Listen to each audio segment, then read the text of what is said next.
Not yet. They will be here in a while. First lot to be arriving in Kingsport, another lot not far behind. Good evening, friend. Good evening, Mrs. Rogers. Is that the boat? Yes, Have you remembered anything, friend? I think so. Lemons, schnitzel, cream, butter, eggs, and tomatoes. That's all, wasn't it? That's right. I don't know where to start. No mates in morning, and all these visitors arriving today. Calm down, Ethel. Everything looks nice, doesn't it, Fred? Looks neat enough for me. Kind of bare. But rich folks like pleasant beer, it seems. Rich folks is queer, you know. And he was a queer sort of gentleman who built this place. Spent a wicked lot of money on it, he did. And then gets tired of it and puts the whole thing up for sale. Why the Owens wanted to buy it in the first place, living on this island? Rogers. Yes, good evening, miss. Good evening, Rogers. Will you bring up my luggage in Captain Lombard's? Of course, miss. You've been here before? No, but I've heard a lot. From Mr. and Mrs. Owen? No, old Johnny, a friend of mine built this place. It's sad and poignant. A love story. Yes, ma'am. The saddest of all. Old wealthy boy fell in love with the famous Lily Logan, married her, bought this island, and built this place for her. But that sounds most romantic. Poor Johnny. He thought by cutting her off from the rest of the world, he could hold her. But of course, the fair lady got tired of her ivory tower, and she escaped, right? Yes. Johnny went back to Wall Street, made few more millions, and this place was sold. And here we are. Well, I ought to find Mrs. Owen. Hello. It would be very rude to leave me here all by myself. Would it now, Captain Lombard? No, I have to find her. forget her. She'll come along when she's ready. While we are waiting, do you think I could have a drink? I'm very dry. Of course you could. It's certainly warm after that steep climb. What's yours? No, not for me. Not on duty. Ah, a good secretary is never off duty. Indeed. This is exciting. What is? All this, the smell of the sea, the gulls and the beach, and this lovely house. I'm going to enjoy myself. I think you are. I think we both are. Here's to you. Miss Claythorne, Rogers, where is Mrs. Owen? Mr. and Mrs. Owen won't be down from London until tomorrow. I thought you knew, miss. Tomorrow, but I was... I've got here the list of the guests expected, miss. If you will, the second boatload's just arriving. How awful, I say. You will be sweet and help me, won't you? Obviously. You can count on me. I won't move from your side. You know, Captain Lombard, it seems rather silly to have brought only us in the first boat and all the rest in the second. That, I'm afraid, was design, not accident. Design? What do you mean? Actually, it was me who suggested to the boatman that there's no need to wait for anyone else. That and 5 shillings soon started up the engine. 5 shillings? You shouldn't have done that. Come on, they are not a very exciting lot, are they? Well, I thought the young man was rather nice looking. Killer, definitely killer, and very, very young. And you think a man in his 30s is more attractive? I don't think, my darling.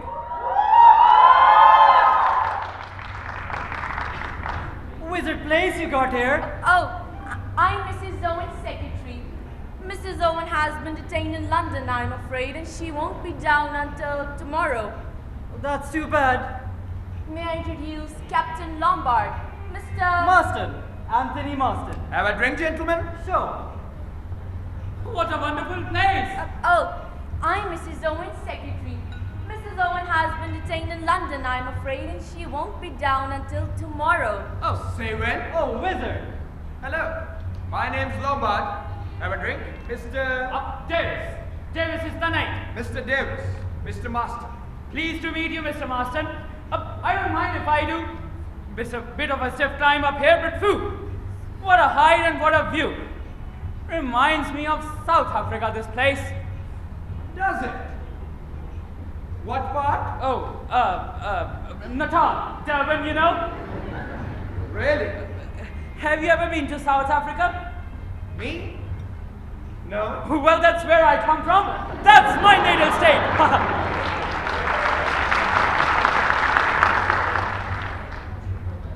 Interesting country, I suppose. Finest country in the world, sir. Gold, silver, diamonds, oranges. Everything a man could want. Think about a land flowing with skittles and a lot of drink. Oh, drink.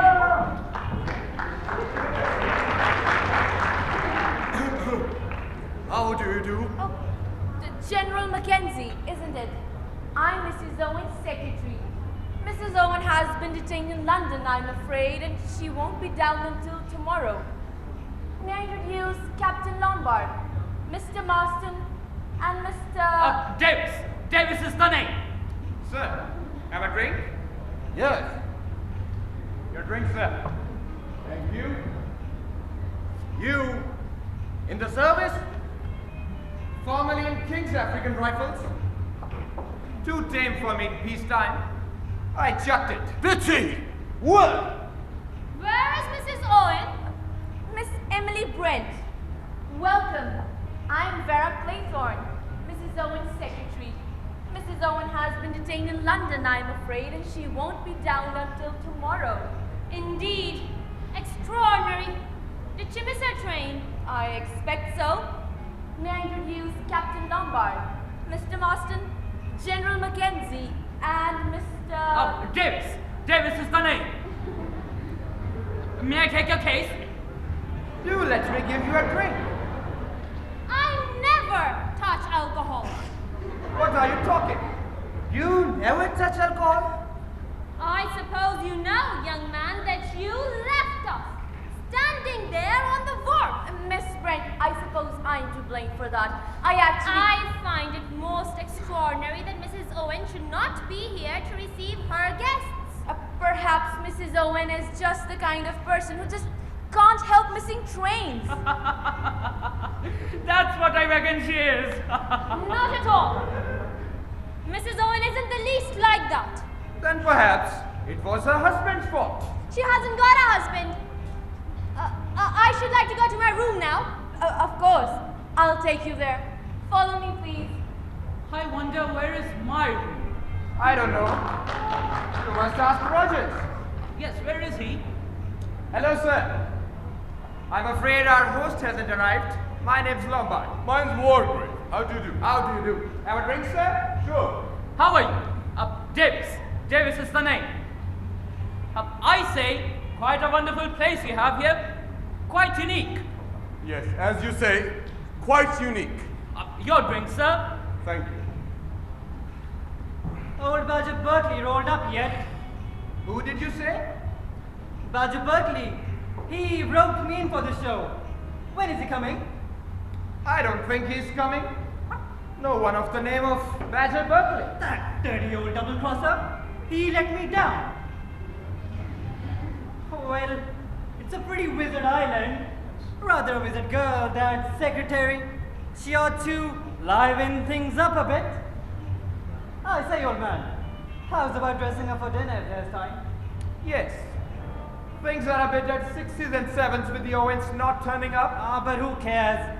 It's a pretty wizard place for a holiday. Let's go and explore. Let's go. Are you not going to sit down, General? Well, to tell you the truth, you seem to be in my chair. I'm sorry, I didn't realize you were one of the family. It's not that exactly. To tell you the truth, I've never been here before. I apologize, sir. Make yourself comfortable. Thank you.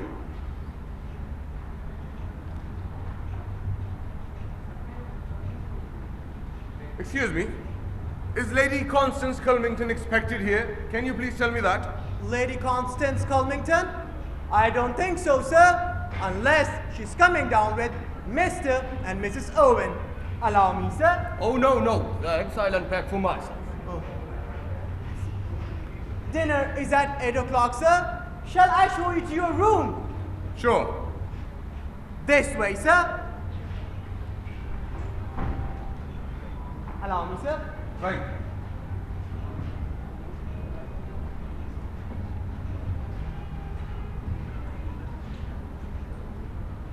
Here you are, sir. You'll surely enjoy your visit here. I'll call Rogers. Thank you.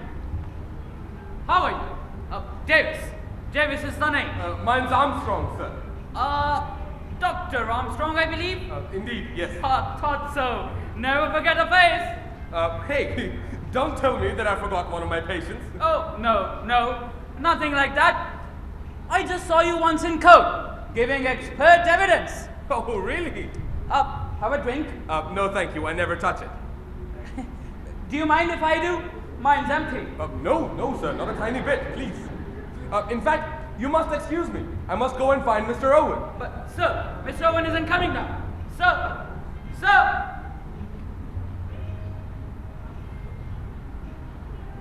Beautiful bell. You rang, sir? Yes, Rogers. What time supper? Dinner is at 8 o'clock, sir. I think tonight, dressing will be optional. Right. Can you please show me to my room? Of course, sir. This way. Good. I can do with a wash and dress up straight away. Ha.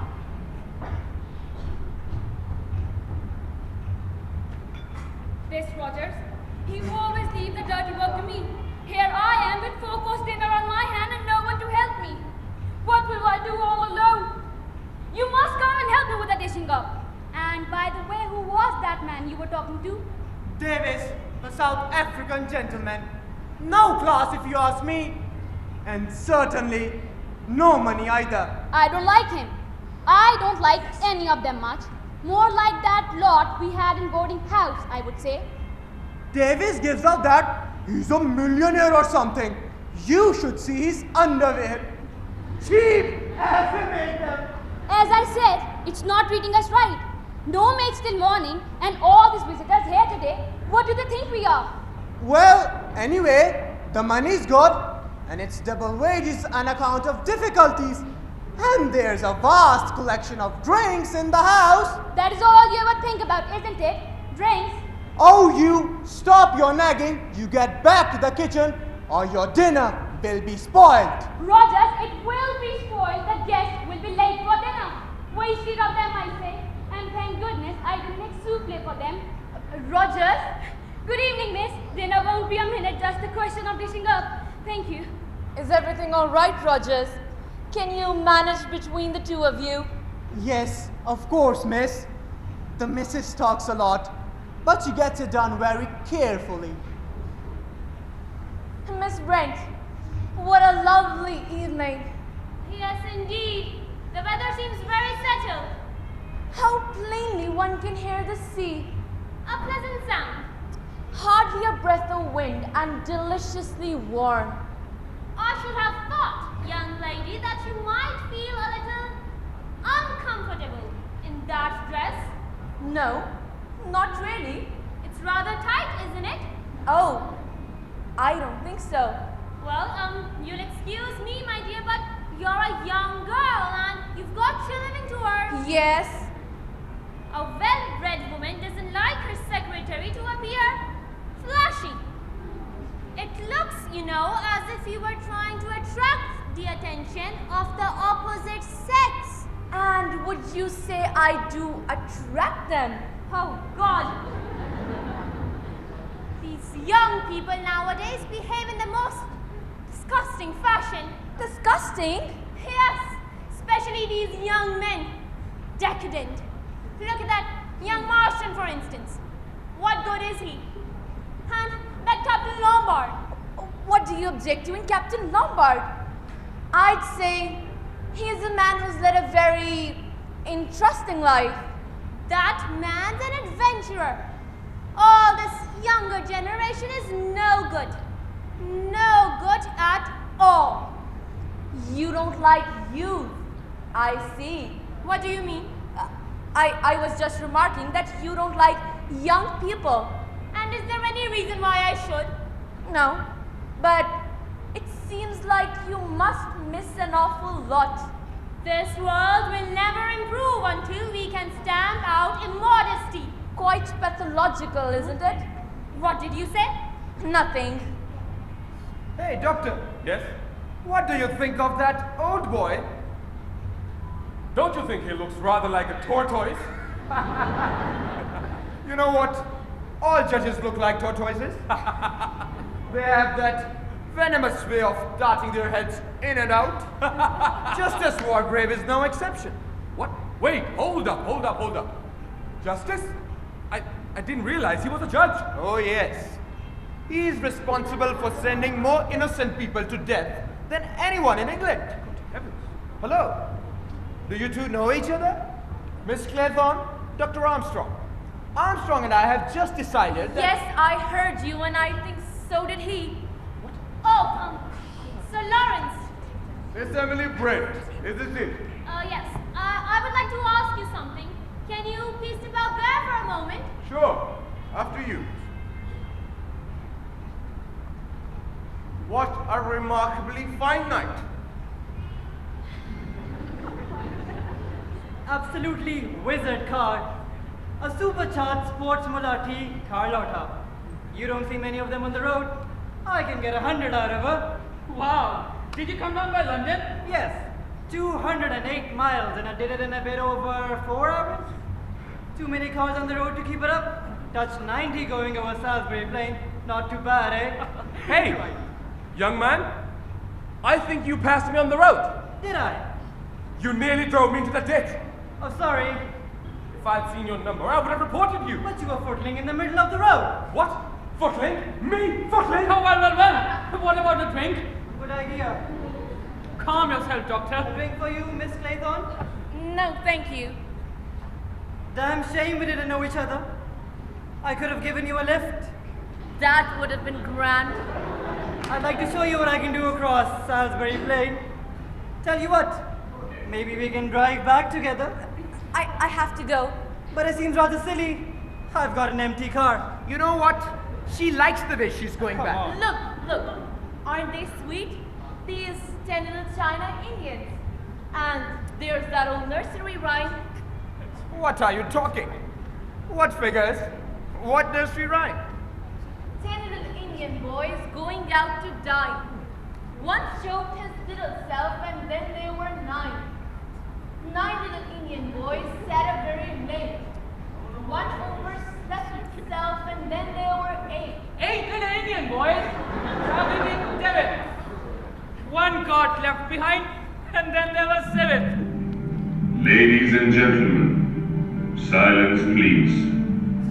You are charged with these indictments, that you did respectfully and at divers times commit the following. Edward Armstrong, that you did cause the death of Louisa Mary Cleese. William Henry Blow, that you brought about the death of James Stephen Landau. Emily Caroline Brent, that you were responsible for the death of Beatrice Taylor.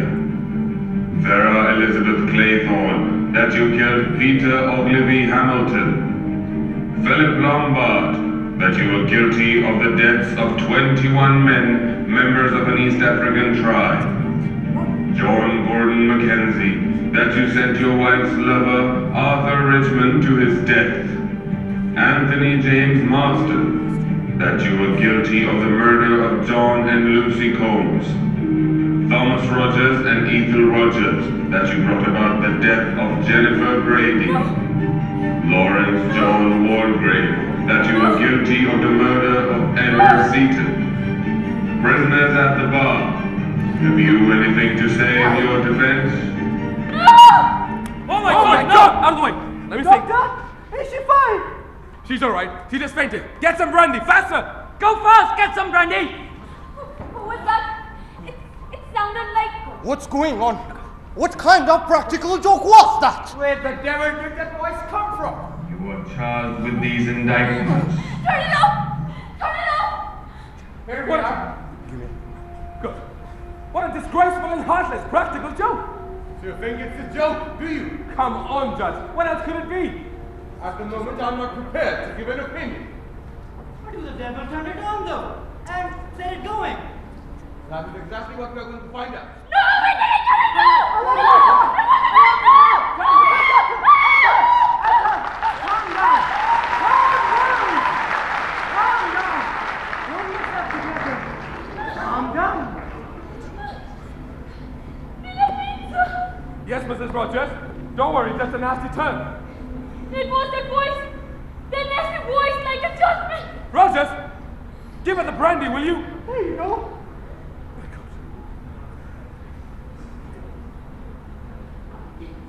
It just gave me a turn. Of course it did.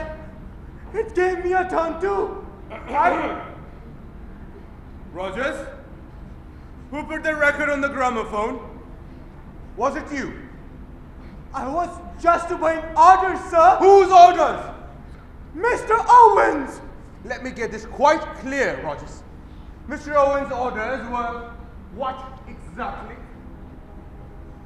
I was to put on the gramophone record in the study. I'd find the records in the drawer over there. I was to start one with that one, sir. I thought it was all to give you some music. What a remarkable story, I must say. It's the truth, sir. Before heaven, it's the truth. I didn't know what it was. Not for a moment. It had a name on it, sir. I thought it was just a piece of music. Captain Lombard, is there a title? A title? Yes, sir. It's entitled Swan Song. Swan Song. The whole thing is preposterous. Slinging accusations about like this. Something must be done about it. This fellow Owen, whoever he is. That is just it. Who is he? That is exactly what we are going to find out. I suggest that you get your wife to bed, Rogers, and please come back here. Yes, sir. Rogers, I'll give you a hand. Thank you, sir. Doctor, Yes? will she be all right? Yes, she'll be all right. Don't worry. Here you go, Miss Rogers. Easy. I don't know about you all, but I can use another drink.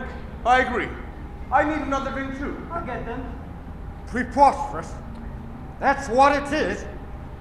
Preposterous. A drink for you, Sir Lawrence. Thank you.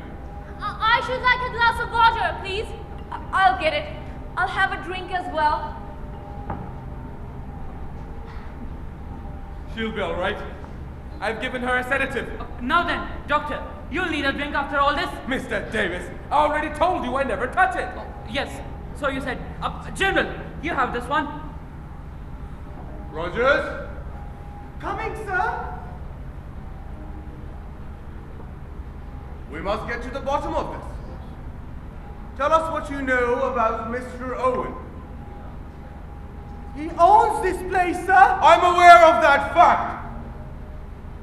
What I want you to tell me is what you yourself know about the man. I can't say, sir. You see, I've never seen the man. What did you just say? You never seen him? We've been here just under a week, sir. My wife and I, we were engaged through a letter given by a registry office, the Regina in Plymouth. Regina? That's a high-class firm. We can check on that. Have you got the letter? The letter engaging us? Yes, sir. Oh. Here it is, sir. Go on with your story. We arrived here just like the letter said. On the 4th. Everything was in order. Plenty of food in stock. And everything very nice. Just needing dusting and that, sir. What next? Nothing, sir. That is, we were to prepare the room for a house party. 8. Then yesterday, I received another letter saying that Mr. and Mrs. Owen might be detained. And if so, we were to do the best we can. It also gave the instructions about the dinner and putting on the gramophone record, sir. Headed Ritz Hotel, typewritten. May I have a look, sir? Coronation machine number 5. Quite new. No defects. Ensign paper. Most common make.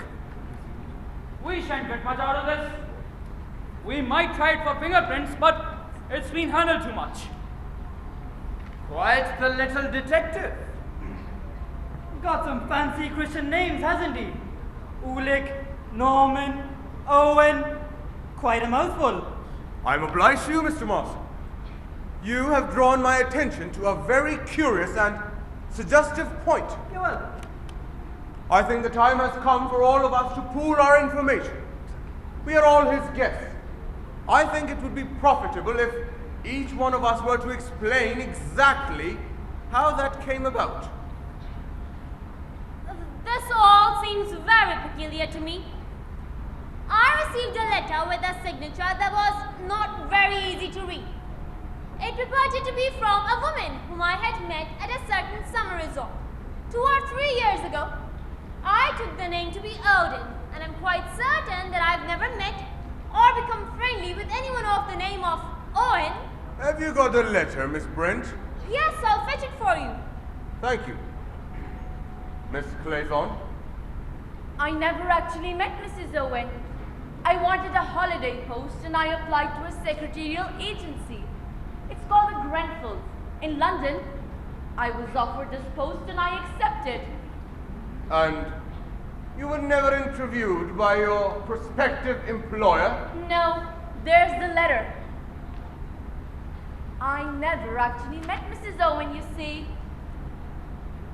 Yours truly, Una Nancy Owen. Thank you. Mr. Marston, yes. what about you? Me? I don't actually know the Owens. I got a wire from a pal of mine named Badger Berkeley. He told me to roll up here. It surprised me a bit because I thought the old horse was in Norway.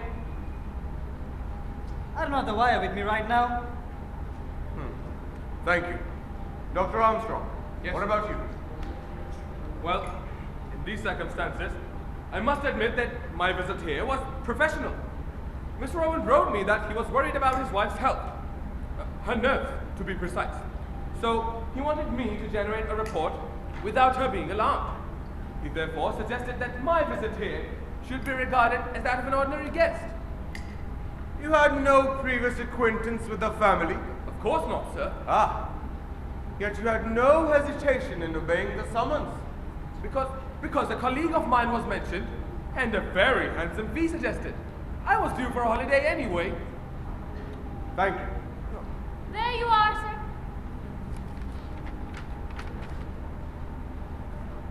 Yours truly, U.N. Owen. This signature is slightly ambiguous. Yes. Quite strange. Here's my own decoy letter from an old friend, Lady Constance Culmington. She writes in her usual way, incoherent way, urges me to join her here, and refers to our host and hostess in the vaguest of terms. Look here. In a minute, please. I've thought of something. Captain Lombard, if you don't mind, we'll take one person at a time. General Mackenzie. Got a letter from this fellow Owen. Thought I would have bet some time at the club. Mentioned some old cronies of mine who were to be here. Hope that excuse informal invitation. Haven't kept the letter, I'm afraid. Thank you, General. Now then, Captain Anwar. Same sort of thing. An invitation mentioning mutual friends. I haven't kept the letter either. Ah. Thank you. All right. Just now we had a somewhat disturbing experience. An apparently disembodied voice spoke to us all by names, uttering certain definite acquisitions. We will deal with those acquisitions presently, but at the moment I'm entrusted in a minor point. Among the names received was the name of William Henry Bloor. But as far as we know, there is no one named Bloor amongst us. The name of Davis was not mentioned. What do you have to say about this, Mr. Davis?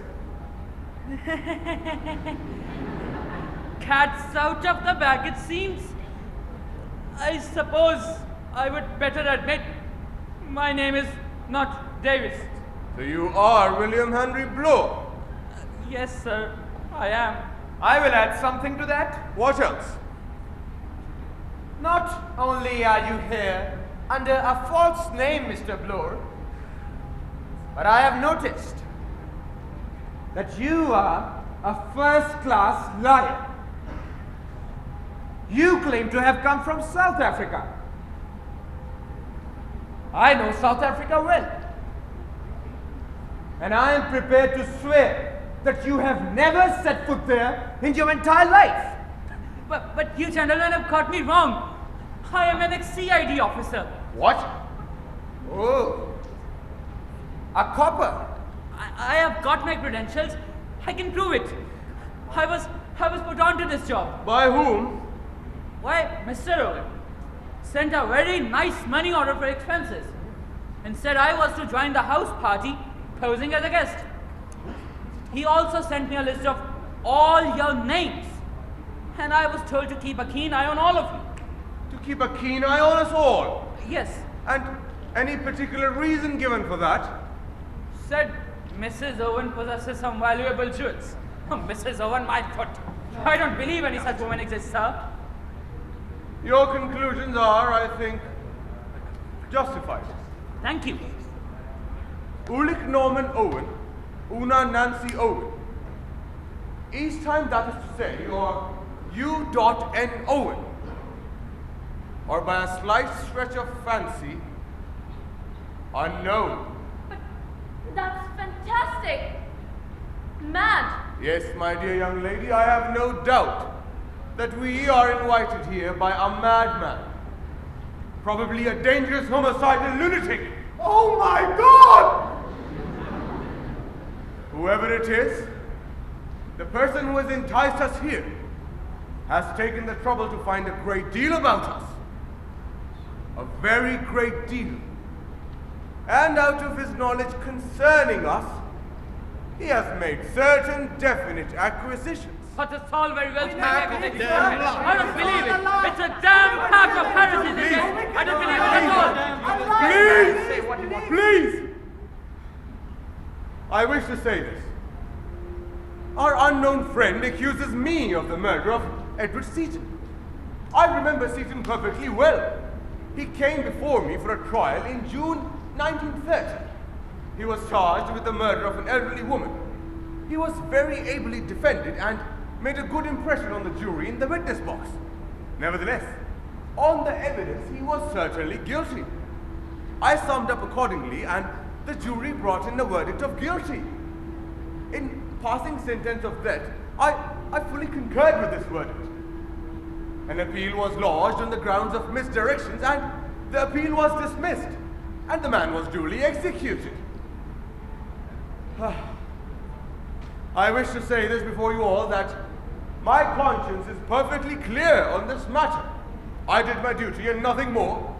I passed sentence on a rightly convicted murderer. Sir Lawrence, did you, know Seaton at all? I mean, personally? Previous to the trial, I knew nothing of Seaton. He's lying. I swear anything, he's lying. Fellow's a madman. Absolute madman. Got a bee in his bonnet. Got hold of the wrong end of the stick all round. Best really to leave this sort of thing unanswered. However, feel I ought to say, no truth. No truth in whatever he said about that young Arthur Richmond. Arthur Richmond was one of my officers. I sent him on reconnaissance in 1917.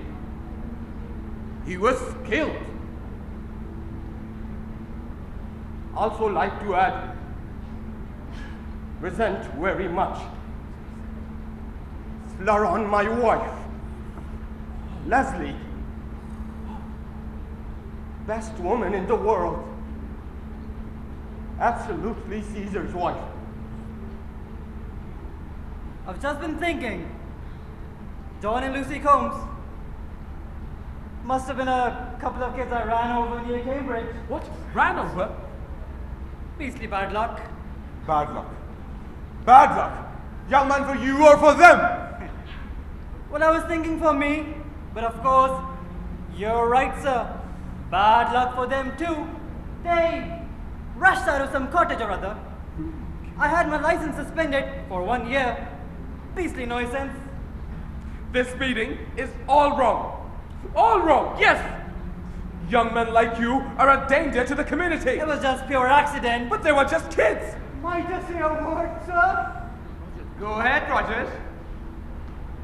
There was a mention, sir, of me, Mrs. Rogers, and of Miss Jennifer Brady. There isn't a word of truth in it, sir. We were with Miss Brady when she died. She was always in poor health, sir. Always from the time we came to her. There was a storm, sir. The night she died, the telephone was out of order and we couldn't get the doctor to her. So I went for him. On foot. But he got here too late, sir. We did everything possible for her. Devoted to her we were. There was never a word against us, sir. Never a word. Anyone will tell you the same. Came into a nice little something at her death, I suppose. Miss Brady left us a legacy in recognition of our faithful services, sir. And why wouldn't she? I'd like to know. What about you, Bloor? What about me? Well, your name was on the list. Oh, Lando, you mean? It was London and commercial bank robbery. Lando? I remember that name, though it didn't come before me. Lando was convicted on your evidence. You were the police officer in charge of that case. Yes, sir, I was. Lando got penal servitude for life and died in Dartmoor a year later. He was a delicate man. Oh, no, sir. He was a crook. It was him put the night watchman out. The case was cleared from the start. I think you were complimented on your able handling of the case. Yes, sir. I got my promotion. I was only doing my duty. Convenient word. Duty. What do you have to say, Dr. Armstrong? To be honest, I'm really at a loss to understand this matter. The name meant nothing to me. I mean, what was it anyway? Clothes? Cleese? I don't even remember having a patient of that name. Or it's being connected with a death in any way. This whole thing is a complete mystery to me. Of course, it was a long time ago. Wait. It might possibly be one of my operation cases at the hospital. They come so late, so many of these people. And then when the patient dies, it's always the surgeon's fault. And then I guess it's better to take up nerve cases and give up surgery. Some, of course, give up drink. I protest. You have no right to insinuate such things about me, Captain Lombard. I never touch alcohol. My dear fellow, I never suggested you did. Anyway, it's just Mr. Unknown Owen who knows all the facts. Miss Claythorne? I was a nursery governess to Peter Hamilton. We were in Cornwall for the summer. You see, Peter wasn't allowed to swim out very far. One day, when my attention was distracted, he started off. As soon as I realized what had happened, I swam after him. I couldn't get there in time. Was there an inquest? Yes, I was exonerated by the coroner. His mother didn't blame me either. Thank you. Miss Brent? I have nothing to say. Nothing? Nothing. So you reserve your defense? There's no question of defense. I have always acted according to the dictates of my conscience. What a law-abiding lot we seem to be. Except myself, of course. We are waiting for your story, Captain Lombard. What? I have got no story. What do you mean you have no story? I'm sorry to disappoint all of you. It's just that I plead guilty. What? It's perfectly true. I left those natives alone in the bush. For a matter of self-preservation. 21. You abandoned your men. Come on, sir. Self-preservation is a man's first duty. And these Africans, they don't mind dying, you know. They don't feel about it as we do. Shame! All right, all right. Our inquiry rests there. Now where's that Rogers? Rogers! Coming, sir. Rogers? Yes, sir. Tell us who else is there on this island. Except us and you and your wife. No one else, sir. Are you sure, Rogers? Quite sure, sir. Thank you. Don't go, Rogers. I'm not yet clear to the purpose of our unknown host in getting us assembled here. But in my opinion, he is not sane. He might be dangerous. I think it would be well for all of us to leave this island as soon as possible. I suggest we leave tonight. Pardon me, sir, but there is no boat on the island. What? What do you mean there's no boat on the island? There isn't a boat. Then why don't you telephone to the mainland? Exactly.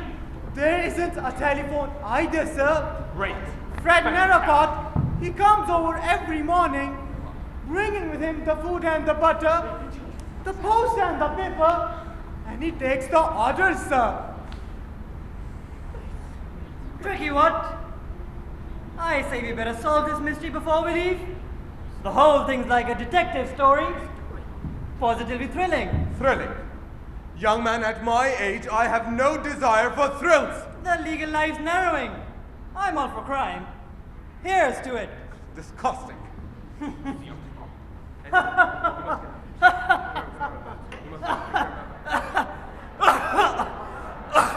Are you all right? Marston? Are you all right? Marston, he's choking. Marston, are you okay? Young man. Whoa, oh my God, out of the way. Marston. Marston. Hey, Marston. Marston. Hold it. Marston.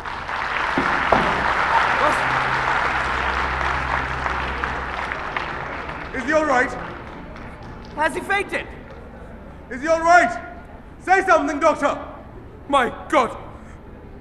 He's dead. No. Do you mean the fellow just choked in time? You can call it choking, if you like. But he died of asphyxiation. Right enough. Never knew a man could die like that. Just a choking fit. In the middle of life, we are in death. A man does not die of a mere choking fit. Marston's death is not what we call a natural death. Was there something in his whiskey then? Yes. By the smell of it, cyanide. Cyanide? Probably potassium cyanide. It acts pretty well instantaneously. But then he must have put the stuff in the glass himself. No. What? Why would you do that? Suicide? That's a rumgo! Suicide? You don't think he'd commit suicide? Exactly. He was so alive. He was actually enjoying himself. Exactly. Look! Here's one of the little Indians off the mantelpiece. Broken.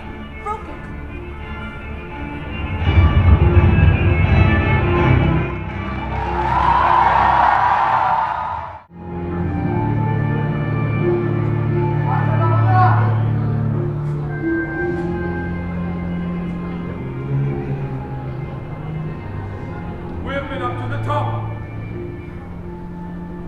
No sign of that boat yet. It's still very early though. Oh, I know. But still, the fellow brings the milk and bread and all that. I should have thought that he would have been here before. No sign of breakfast yet. Where's that fellow Rogers? Oh, let's... How's the weather looking? Oh, the wind has freshened a bit. Rather a mackerel sky, isn't it? But I wish that boat comes. The sooner we get off this island, the better. I mean, it's absurd not keeping a boat on the island. But No you- proper harbor. But you see, a boat would always be able to make us from the mainland. No, Miss Brent, that's just what it would not.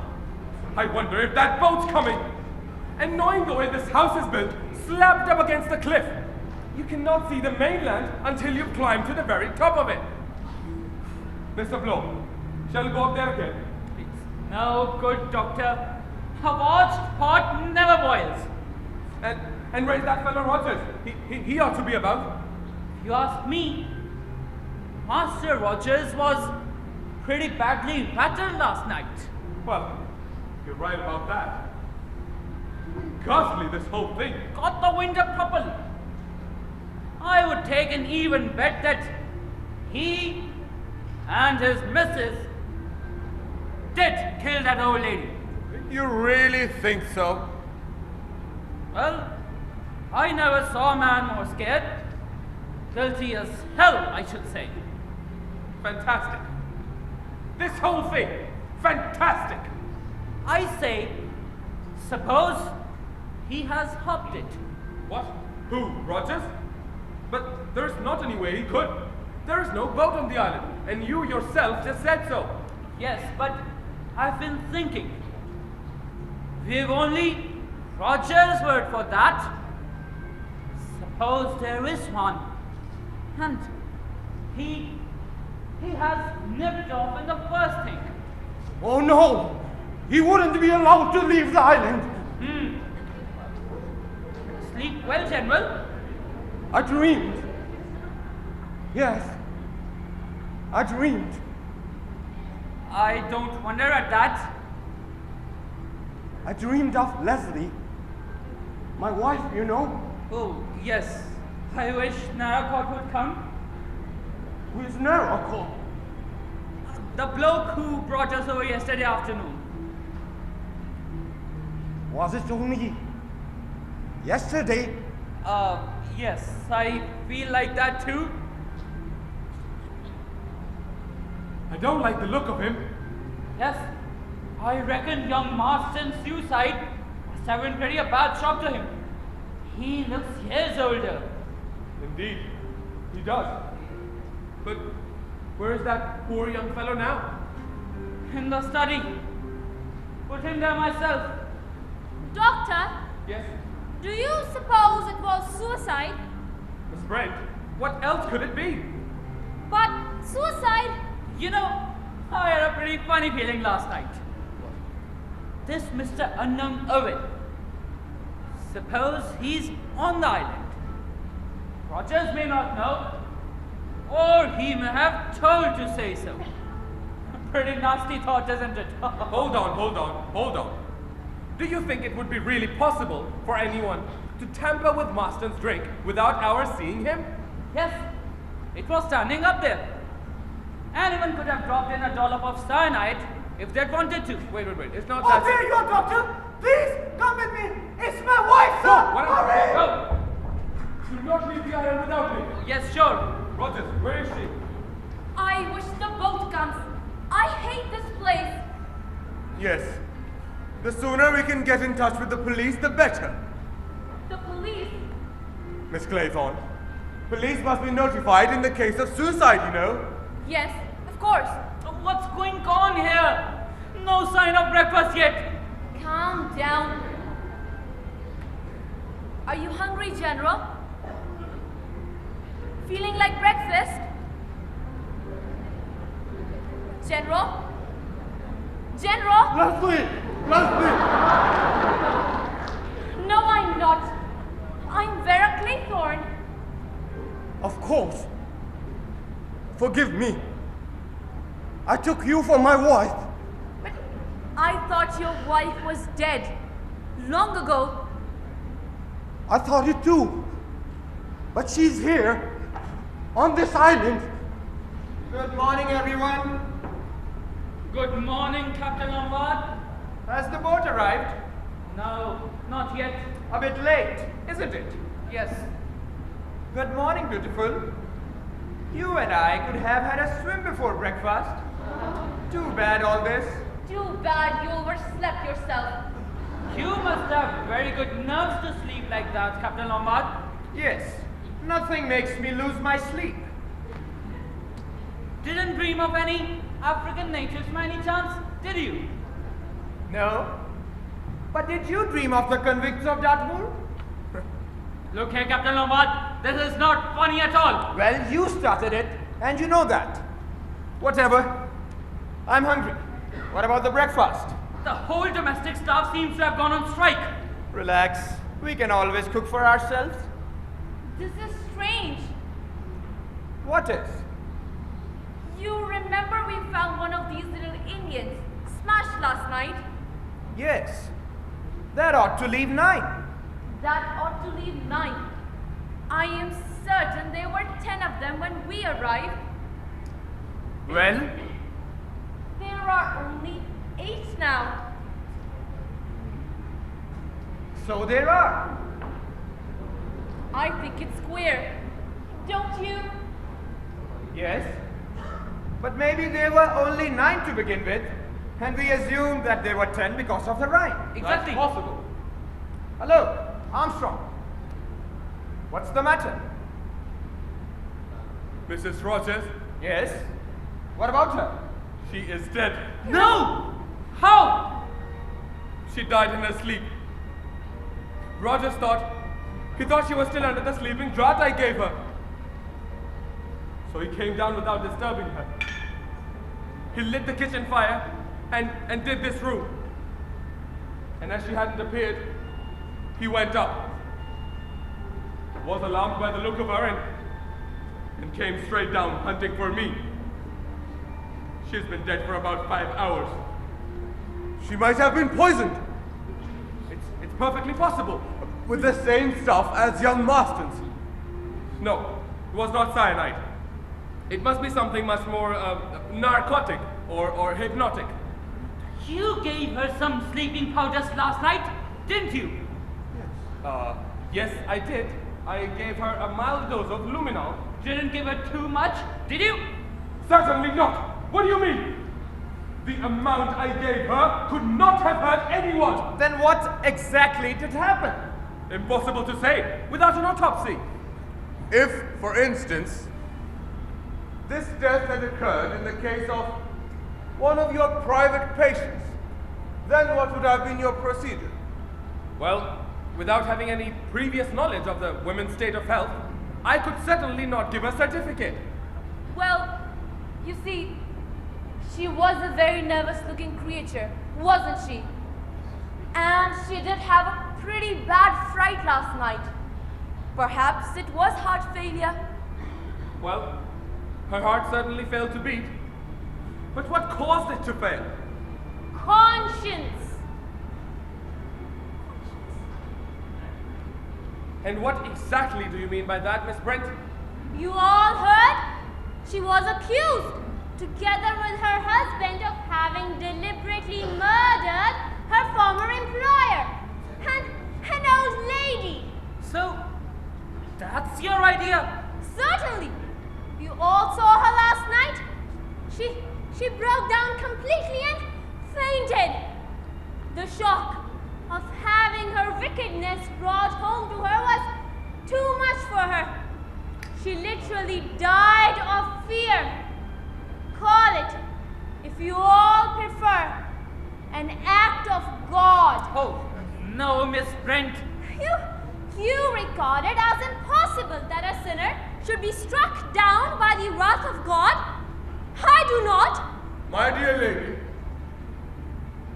in my experience of ill-doings, Providence leaves the work of conviction and chastisement to us mortals, and the process is often fraught with difficulties.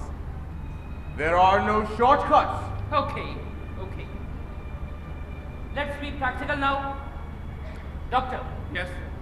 What did the woman have to eat or drink last night after she went to bed? Oh, nothing. Nothing?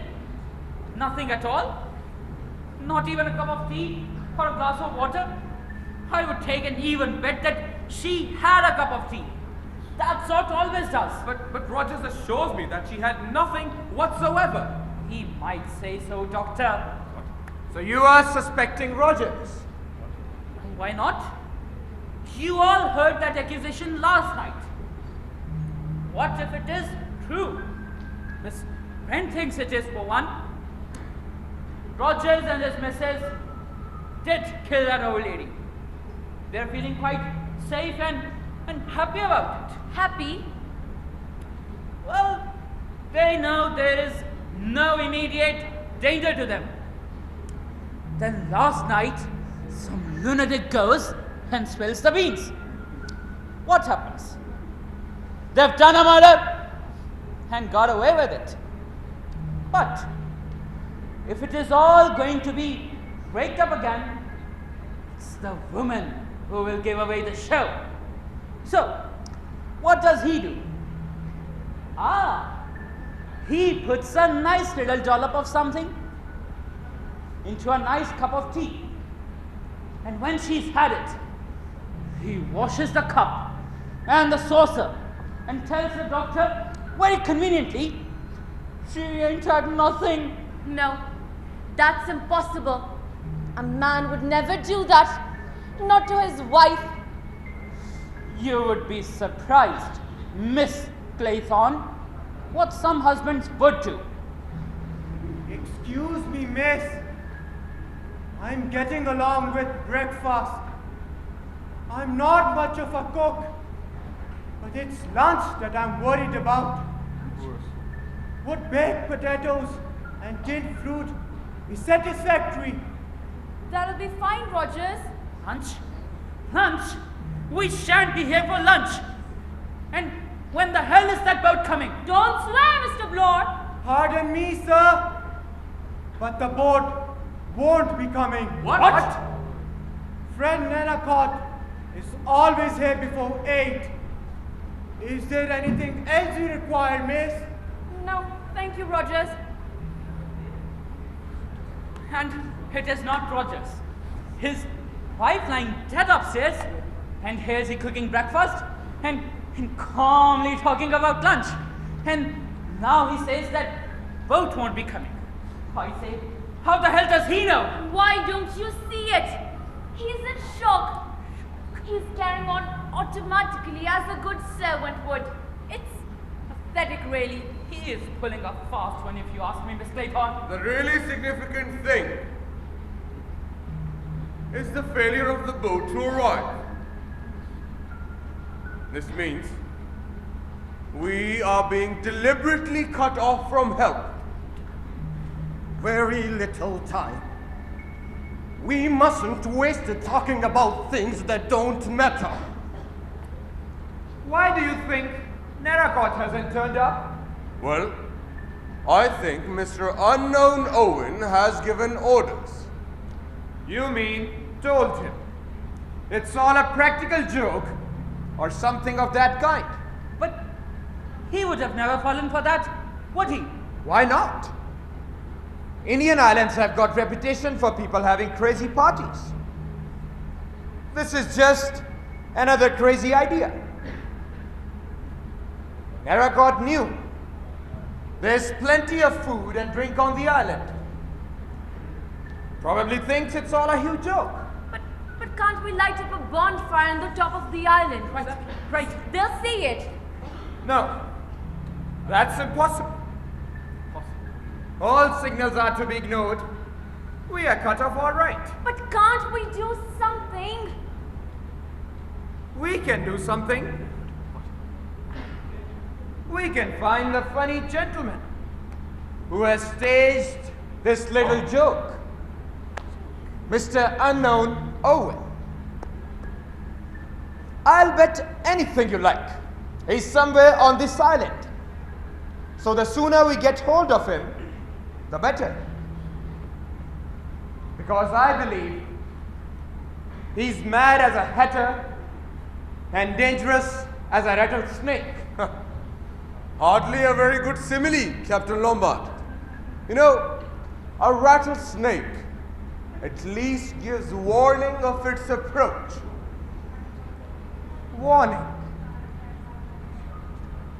Warning. God, that's our warning. What? 10 little Indian boys. What? The rhyme? Yes, the rhyme. There were 10 of us when Narracott went, weren't there? Yes. 10 little Indian boys going out to dine. One choked himself. Marston, exactly. 9 little Indian boys sat up very late. One overslept herself. Mrs. Rogers? Thank you. The last part fits Mrs. Rogers rather well, doesn't it? Do you mean he wants to kill us all? Oh, yes. He does. And each part fits with that rhyme. No, come on, people. It's impossible. It's a coincidence, don't you see? It must be a coincidence. Only 8 little Indian boys here. That's a coincidence too? I'd say so. What do you think, Bloor? I don't like it at all. Eesh. This is terrible. There is no rescue coming. We are all going to die. Can somebody shut up the grandpa? Forget it. You tell Sir Lawrence. Don't you agree? Up to a point, yes. Then let's get to work. Come on, Bloor. Come on, Armstrong. We'll make short work of it. Sure. I'm ready. Nobody's got a revolver by any chance. I suppose that's too much to hope for. I have got one. Really? Always carry that about with you. Usually, I have been in some tight places. Well, you've never been in a tighter place than you are in today, Captain Lombard. If there is a homicidal maniac hiding on this island, he would probably got a whole arsenal on him. And he will use it. Well, Mr. Bloor, you may be wrong there. Many homicidal maniacs are very quiet, unassuming people. Delightful fellows. You would never guess if there was anything wrong with them. Well, if Mr. Owen turns out to be one of that kind, we'll leave him to you, Doctor. Now then, let's make a start. I suggest that Captain Lombard searches the house while we do the island. Fair enough. House ought to be easy. No sliding panels or secret doors. Mind he doesn't get you before you get him. Don't worry about me, Bloor. But you two better stick together. Remember, one got left behind. Come on now.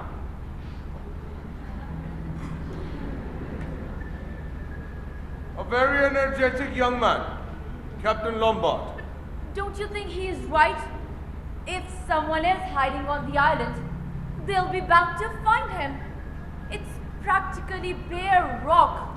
I think this problem needs brains to solve it. Yes. Where are you going now?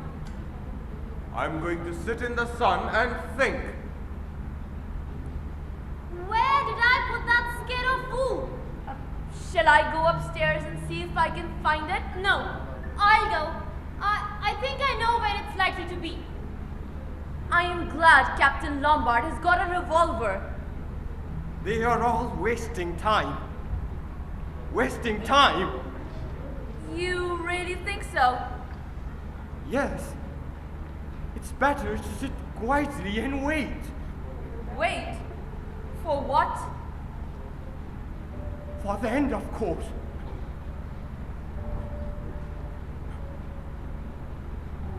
I wish I could find Leslie. Leslie, your wife. I wish you had known her. She was so pretty. Was she? I loved her very much. Of course. I was a lot older than she was. She was 27. Arthur Richmond, he was 26. They both liked each other.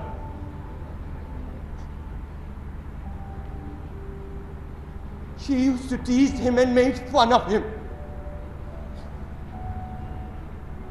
I was pleased. I thought she took a motherly interest in the boy. Damn fool! Wasn't I? No fool like an old fool. Exactly. Like a book. The way I found out. When I was out in France, he wrote to both of us and put the letters in the wrong envelope. So I knew. No. It's all right, my dear. It's a long time ago. But you see, I loved her very much and believed in her. I didn't say anything to him. I let it gather inside. Here. A slow murderous rage. Damn young hypocrite. I like it.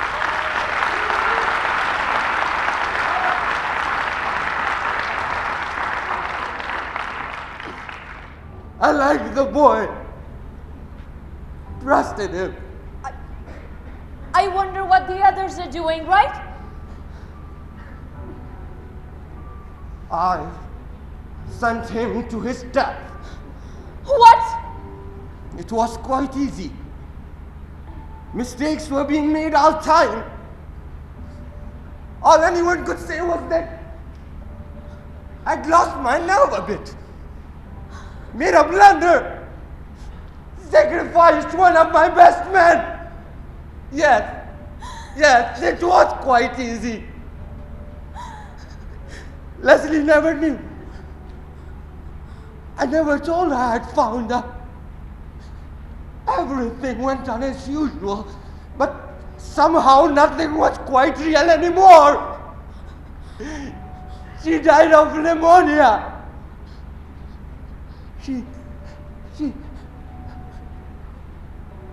She had a heart-shaped face, gray eyes, and brown hair that curled.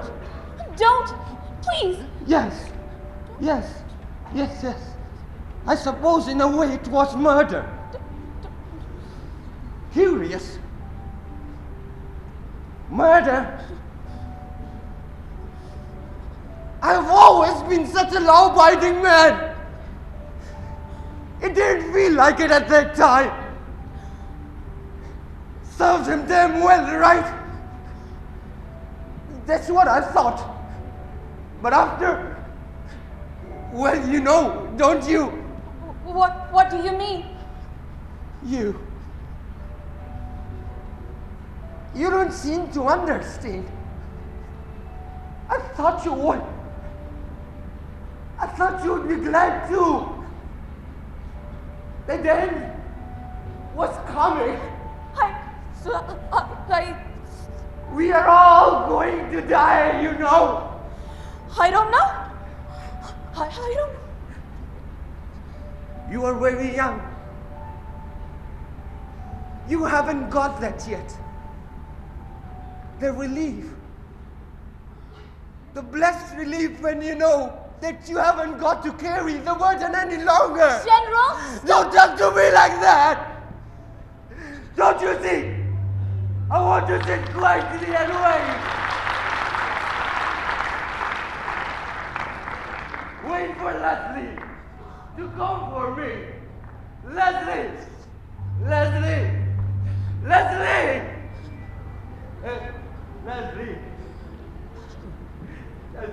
All correct. No secret passage. But 2 dead bodies. Stop it! What happened? I say, you do look low. How about a drink to steady your nerves? A drink? Yes, a drink. 2 corpses in the house at 9 o'clock in the morning. And all you have to say is, have a drink? An old man going quite crackers. That's all right, Captain Lombard. Just have a drink. 10 people accused of murder. What do you say? Have a drink? Everything's fine so long as you have a drink. All right. Stay thirsty. What? You're nothing but a waster. An adventurer. You make me tired. What happened, my sweet? I am not your sweet. I'm sorry. I thought rather you were.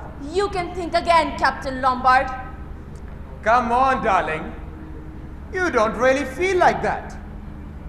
We have got something in common. You and I. Rogues and murderers can't fall out. Rogues and murderers? Okay. You don't like the company of rogues and murderers. And you won't have a drink. I'll finish searching. God, what kind of a girl she is? What an unpleasant man. I can't find it anywhere. Is anything the matter? No objection to telling you the facts of that case. It was not a fit subject to discuss before gentlemen, so naturally, I refused to say anything last night. That girl, Beatrice Taylor, was in my service, and she was a loose girl with no morals. Her parents, however, were decent folks, and they brought her up strictly. I'm glad to say they didn't condone her behavior. What happened? Naturally, I refused to keep her and her under my roof. No one should ever say I condoned immorality. Did she drown herself? Yes. How old was she? 17. Only 17? Old enough to know how to behave. I told her what a low, depraved thing she was. I told her that her child would be the child of sin and would be branded all its life. And naturally, no man would ever dream of marrying her. You told a girl of 17 all that? Yes. And I'm glad to say I broke her down utterly. Poor little devil. I have no patience with this indulgence towards sin. And then I suppose you turned her out of your house. Of course. And she didn't dare go home. Miss Emily Brent, what did you feel like when you found out she'd drowned herself? Feel like? Yes. Didn't you blame yourself? Certainly not. I had nothing with which to reproach myself. I believe you really feel like that. That makes it even more horrible. That girl's unbalanced.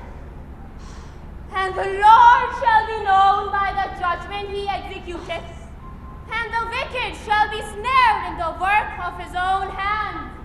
Excuse me, miss. Do you know where the gentlemen are? Breakfast is ready. Sir Lawrence Wargrave is out there in the sun. Dr. Armstrong and Mr. Bloor are somewhere searching the island.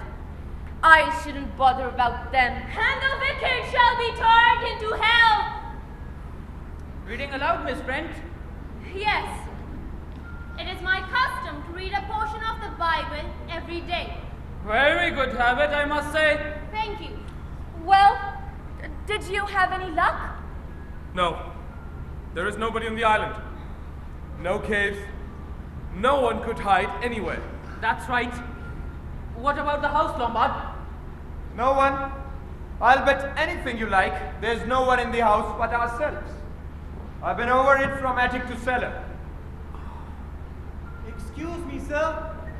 Breakfast is getting cold. Breakfast!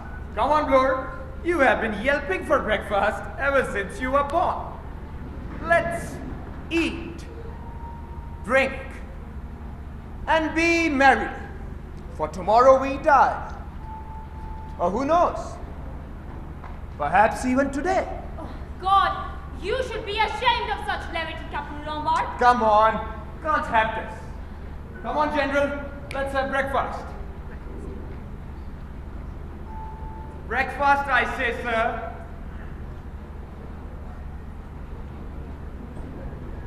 General? General? Oh, God! Oh, my God! There's a knife in his back.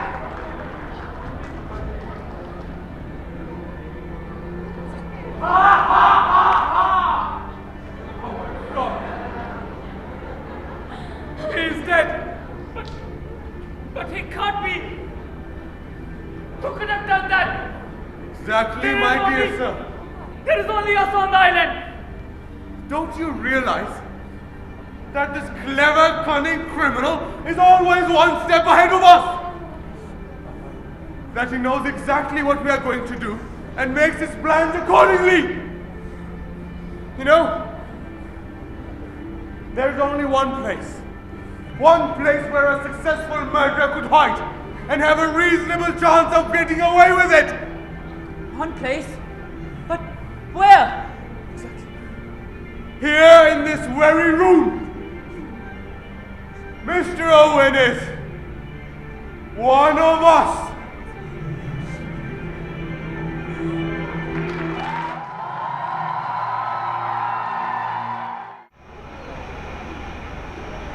Sir Lawrence? Yes, Mr. Bloor? I wanted a word with you. Sure. What is it? You were right in what you said this morning. This damned murderer is one of us.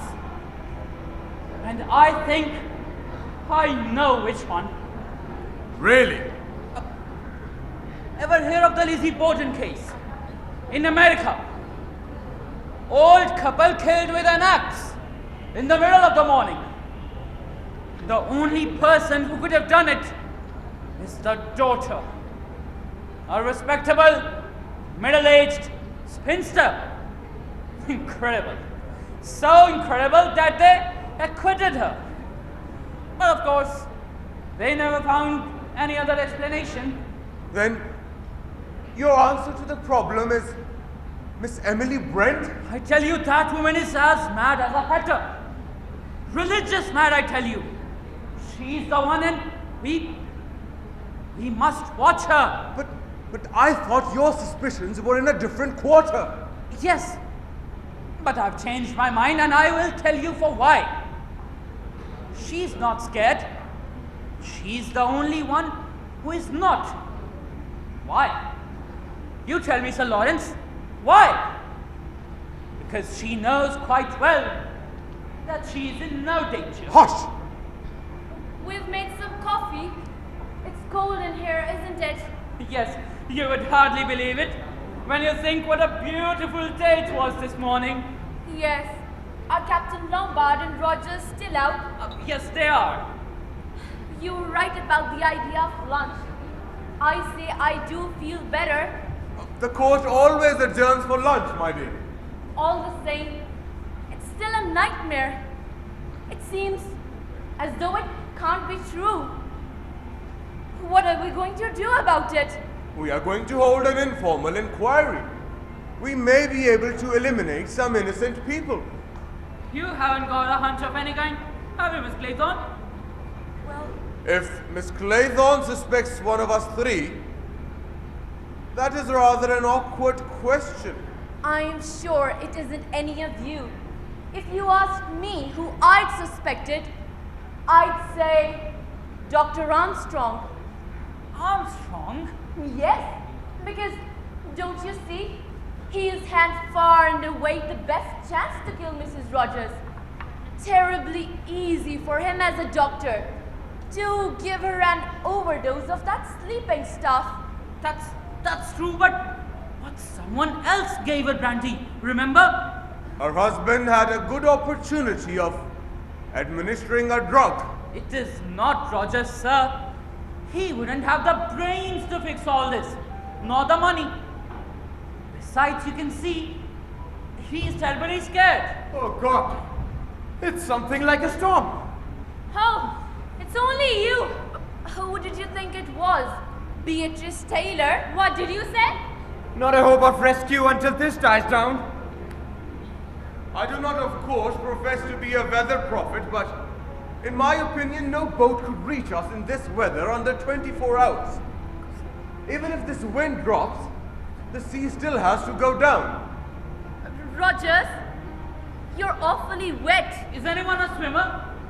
Would it be possible to swim to the mainland? It's over a mile, Mr. Bloor. And in this sea, you'd be dashed on the rocks and drowned. Drowned! Drowned! In the pond! She drowned in the pond! Out your way! It's cold in here. It's terribly cold in here. I could light up the fire if you like, miss. That's a good idea, Rogers. Very sound scheme, Rogers. Excuse me, sir, but does anyone know what's become of the top bathroom curtain? Really, Rogers? Have you gone mad too? The bathroom curtain. Yes, sir. The scarlet oil silk. It's missing. Anybody seen scarlet oil silk curtain? No. No good, I'm afraid, Rogers. It's all right, sir. I just thought it was very odd. Don't worry. Everything on this island is odd. I'll go get some sticks and few knobs of coal and get a nice fire running. Thank you, Rogers. But, you know, he's awfully wet. I wonder if he'd like some coffee. Rogers, wait! Rogers! What's become of Armstrong? He went to his room to rest. Someone has probably battered him one by now. I expect he had the good sense to bolt his door. It wouldn't be so easy now, as we are all on our guard, Captain Lombard. I advise you, Mr. Bloor, not to be too confident. I would like to propose certain measures of safety. Against whom? Against each other. We are all in grave danger. Out of 10 people who came to this island, 3 are definitely cleared. Now 7 of us are left. 7 little Indian boys, remember? One of whom is a bogus little Indian boy. Exactly, my dear sir. Well, in spite of what Miss Claythorne said just now, I would like to say that you, Sir Lawrence, and Dr. Armstrong are above suspicion. He is a well-known doctor and you're known all over England. Mr. Bloor, that proves nothing at all. Judges have gone mad before now, and so have doctors. And so have policemen. Hey, Vera. Does he want some coffee? He'd rather make himself a nice cup of tea. What about Dr. Armstrong? You think we ought to take him a cup? Allow me, I'll take it. I'll take it. I need to change. Look, Captain Lombard, Dr. Armstrong might not admit you. Any reason for that? He might be afraid of your revolver. Ah, that revolver. I want a word with you about that.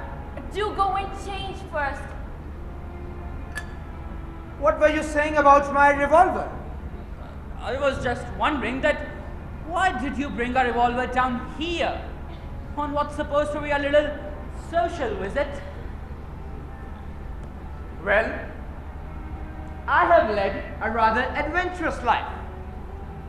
And I have got into the habit of carrying a revolver with me.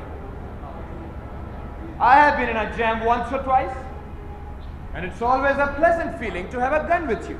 Don't you agree? We don't carry them. Now then, I want the truth about this revolver. What a damned suspicious fellow you are, Lord. I know a fishy story when I hear one. Well, Captain Lombard, if it is about that revolver, I'd like to hear what you've got to say. Go on. Well, I got a letter asking me to come as a guest of Mr. and Mrs. Owen. It would be worth my while. The writer said he had heard I had a good reputation for being a good man in a tight place. There might be some danger, but I'd be all right if I kept my eyes open. I would have never fallen for that, Captain Lombard. Well, I did. I was bored. God, how bored I was in this tame country. And it was an intriguing proposition, you must admit. Too vague for my liking, if you ask me. That was the whole charm. It aroused my curiosity. Curiosity killed a cat. Yes, quite. Please, do go and change. I'm going, my sweet. I'm going. And this is called maternal instinct. Don't be ridiculous. Pathetic. That's a tall story. If it is true, why didn't he tell it to us last night? Because he might have thought that this is the exact sort of thing he had been prepared for. Perhaps it is. I hardly think so.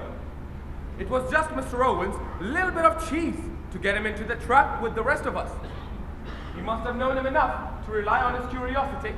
If it is true, I wouldn't trust him a yard. Are you such a good judge of truth? We shouldn't just sit here and do nothing.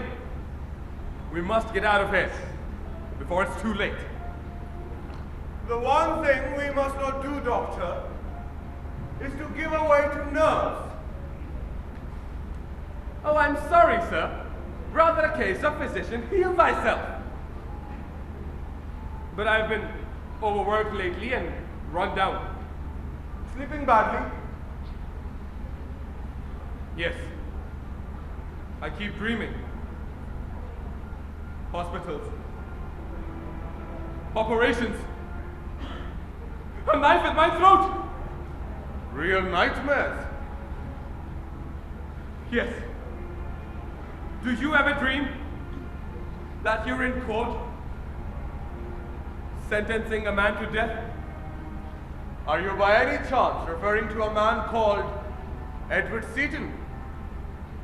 I can assure you, Doctor, I should not lose any sleep over the death of Edward Seaton. A cold-blooded murderer he was. But the jury liked him. They were inclined to let him off. I could see. But I sealed his fate. It's cold in here, isn't it? Yes. I wish Rogers would hurry up. Yes, Rogers. Where is he? He's been a long time now. He said he's got to get some sticks. Sticks? Sticks? My God, 6! Oh my God! Is another one gone? Are there only 6? There are only 5! 5? No. Rogers and Lombard! No, not Where Philip. the hell is Bloro? He's like a madman. Have you seen Rogers? No. Why should I? Because 2 more Indians have gone! 2? Yes!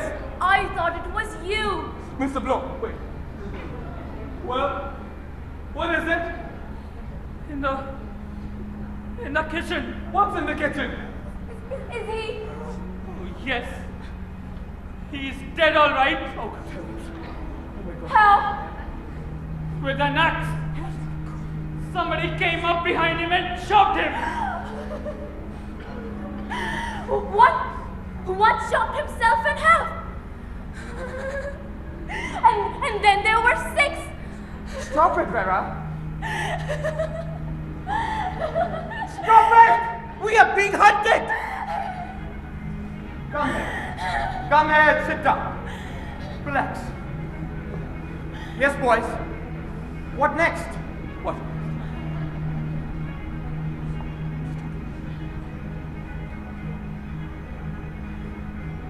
Do they keep bees on the island? Bees? Well, that's the next verse. 6 little Indian boys playing with a hive. A bumblebee stung one, and then there were 5.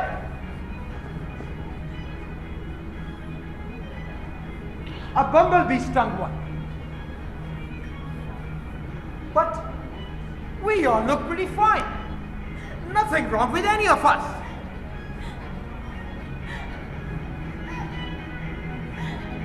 Don't you see? What? Oh my God!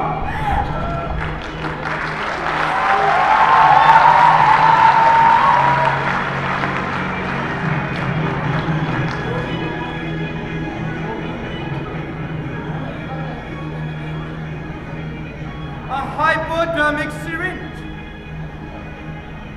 The modern bee sting. While she was sitting there, one of us. One of us. Yes. One of us. Which of us? Which of us?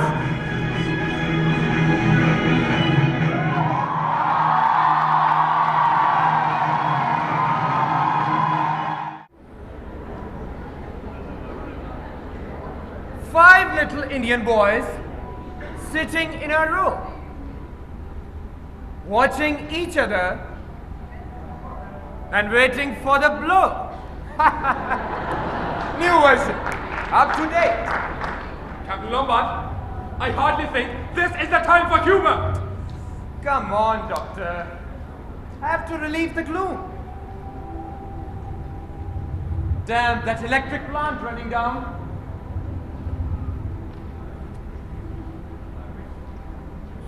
Let's play a nice round game. How about inventing one called Suspicions? A game where A suspects B, B suspects C, and so on. Let's start with Bloor. It's not hard to guess whom Bloor suspects.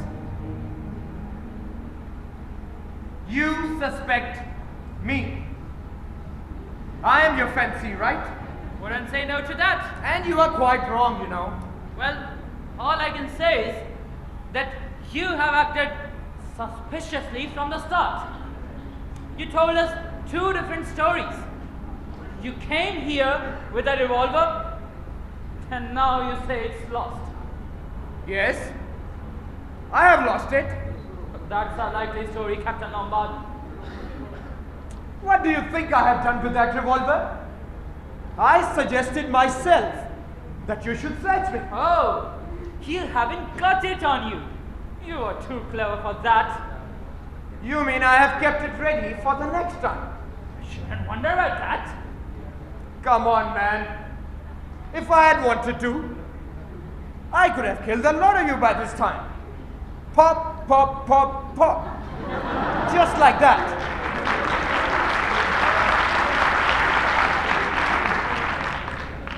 Yes, but that's not the big idea, is it? You mean the crazy touch? Right? Come on. I am sane enough. The doctor says that there are some lunatics you would never know were lunatics. That's true enough, I would say. You know what's your problem? We shouldn't just sit here and do nothing. There must be something. Surely there must be something we can do. We could go to the top again and light a bonfire. In this weather, come on, doctor. It is, I'm afraid, a question of time and patience. This bloody weather will clear, then we can do something. Light up a bonfire, a heliograph, a signal, or anything of that sort. Question of time. A question of time. We don't have time. We don't have time! We shall all be dead by then. The precautions we have now adopted will be adequate. We shall all be dead. All but one. He'll think of something. He's thinking right now.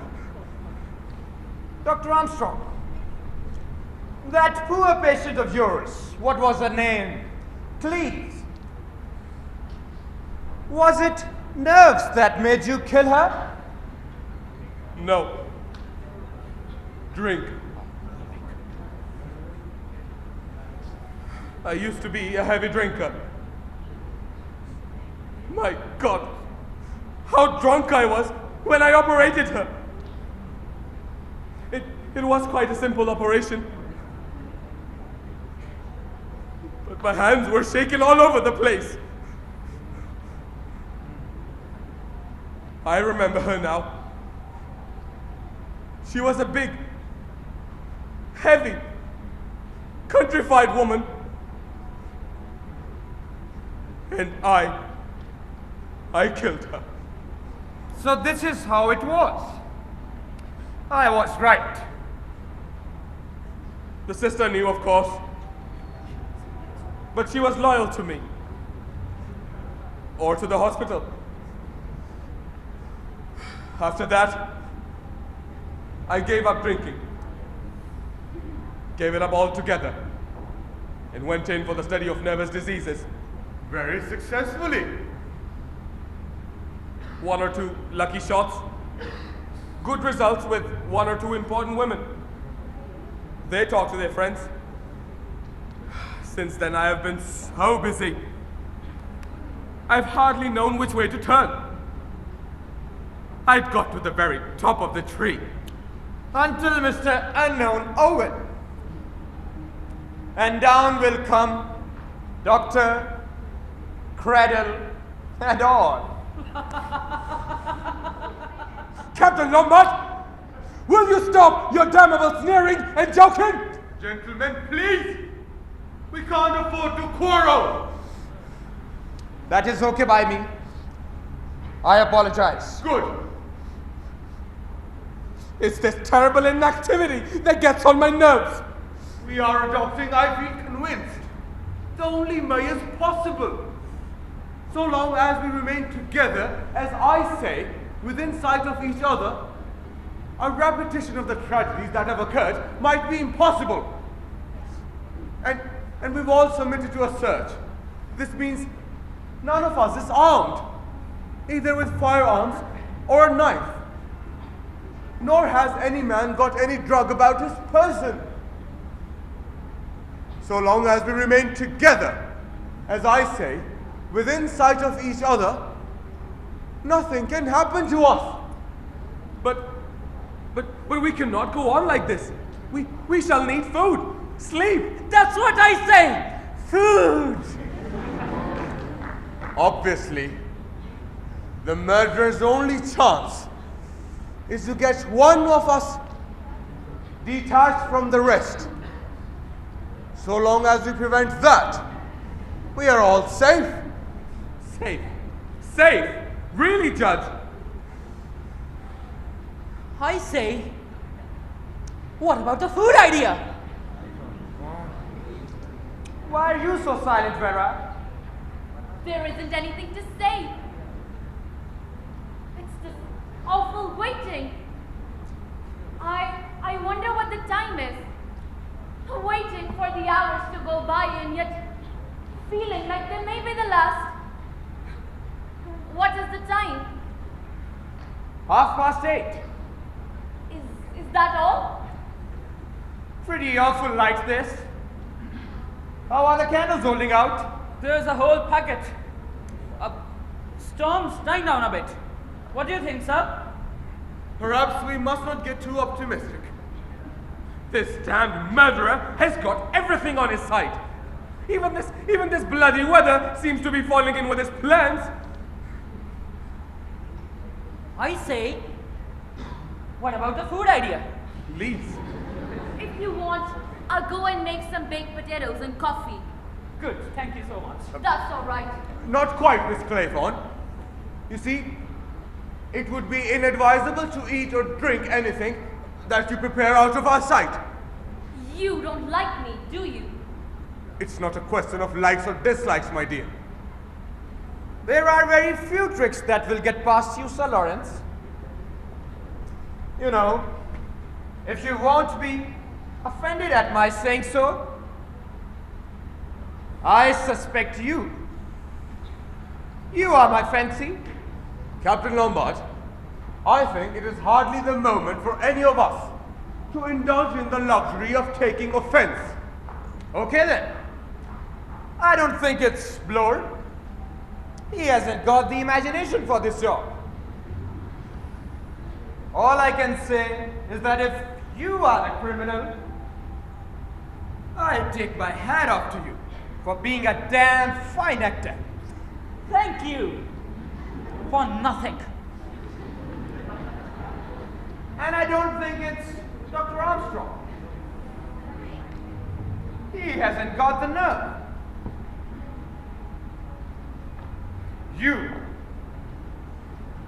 You have got plenty of nerve, Vera. But on the other hand, you strike me as eminently sane. Therefore, you would only murder someone if there is a thoroughly good motive. Thank you. Now we know where we are. It all works out quite prettily. I suspect Sir Lawrence. Bloor suspects me. Indeed. And Armstrong suspects Bloor. Wouldn't say no to that. And Vera suspects you, Dr. Armstrong. What about you, Sir Lawrence? Well, quite early in the day, I formed a certain conclusion.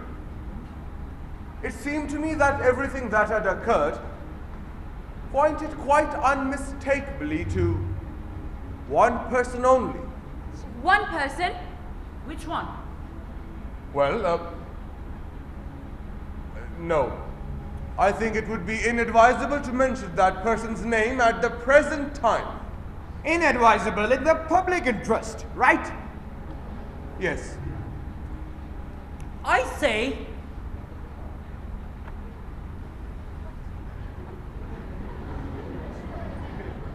what about the food idea?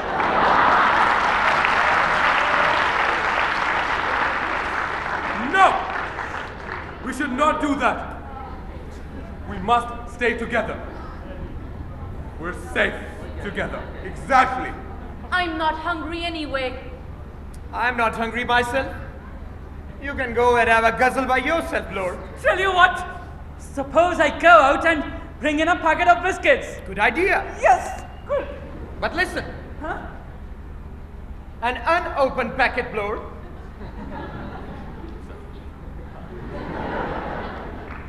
How does it go? 5 little Indian boys. Going in for law. One got in Chancery. In Chancery? But how could that apply here? Use your brains, Vera. Of course. Yes, my dear lady. That is why I'm sitting right here. But I am casting you for the role of murderer, not victim.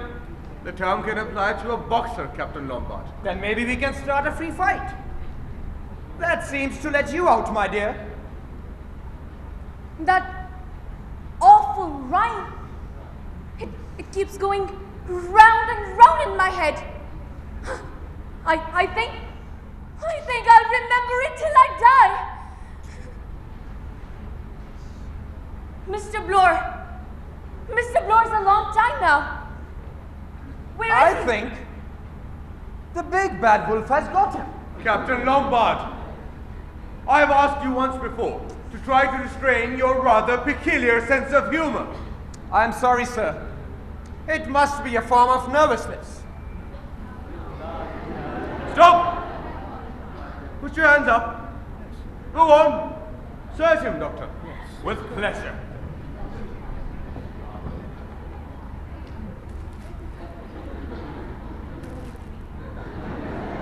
It's clear. Good. Biscuits? No, thank you. Come on. You have had no dinner. I don't want to eat anything. But I warn you, Bloor will wolf the lot. I don't see, Captain Lombard, why you need to be so funny about it. Starving ourselves wouldn't do us any good. Anyways, how are you off for cigarettes? I haven't got any. I've run out too. What? Don't look at me. Fortunately, I am a pipe smoker. Well, I've got a whole box upstairs in my suitcase. I'll get it. Good girl. Not bad, these biscuits. What are they? Wholesome wheat. That girl ought to have had one. But her nerves are in a bad state. You see, Miss Claythorne strikes me as a very cool and resourceful young lady. So you are suspecting her? You think she's the snake in the grass? Hardly likely. A woman. You see, Doctor, you and I see women from slightly different angles. Fancy a drink? I think yes. Good. Provided we tackle an unopened bottle. What an idiot you are. Oh my God. Where are you? Philip, I've lost you. Here I am. Why can't we have some light? It's awful in the dark. You don't know where you are. You don't know where anyone is. It's that damn wind blowing all the candles out. Where's Dr. Armstrong? I'm hunting for the matches. Don't worry about matches. Get some more candles. Okay, here we are. Who fired that shot?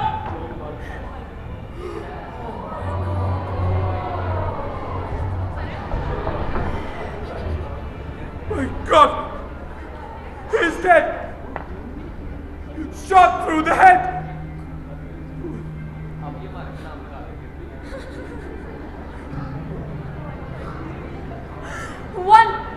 One got its chancery, and then there were 4.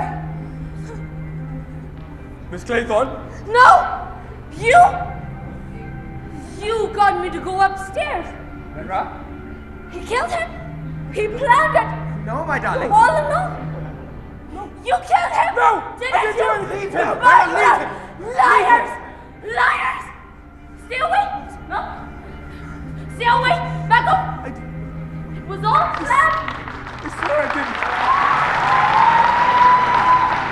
All planned? Long ago! For that, he killed that helpless old man in the dark! No, Vera! Claythorne, no! Stay away! Stay away!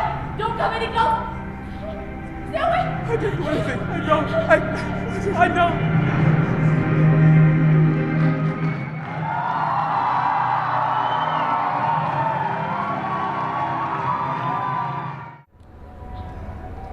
Three little Indian boys sitting in a row, thinking as they guzzle, who's next to go? Philip, It had been nearly 24 hours without food. That does lower the morale. somehow, in this daylight, everything seems so different. But you must not forget, there's a dangerous homicidal lunatic somewhere loose on this island. Why is it one doesn't feel jittery about it anymore? Because now we know, beyond any possible doubt, who it is. Right, Noor? Right. I said it all along, it was Dr. Armstrong. You did, my sweet. You did. Until, of course, you went completely mad and suspected us all. It seems rather silly in light of the day. Very silly. Allowing it is, Armstrong. What's happened to him now? We know what he wants us to think has happened to him. Tell me exactly what you found out. One shoe. Just one shoe. Sitting prettily on the cliff edge. And Dr. Armstrong wants us to think that he went completely mad and committed suicide. All very circumstantial. He went to one little China Indian broken over there. I think that was rather overdoing it. A man wouldn't do that if he was going to drown himself. Quite so. But we are fairly sure he didn't drown himself. But he had to make it appear as though he was the seventh victim, all according to the plan. Supposing he really is dead. I'm a bit suspicious about his death without body. How extraordinary to think that there are 5 dead bodies and here we've been eating tinned food. The delightful feminine disregard for facts.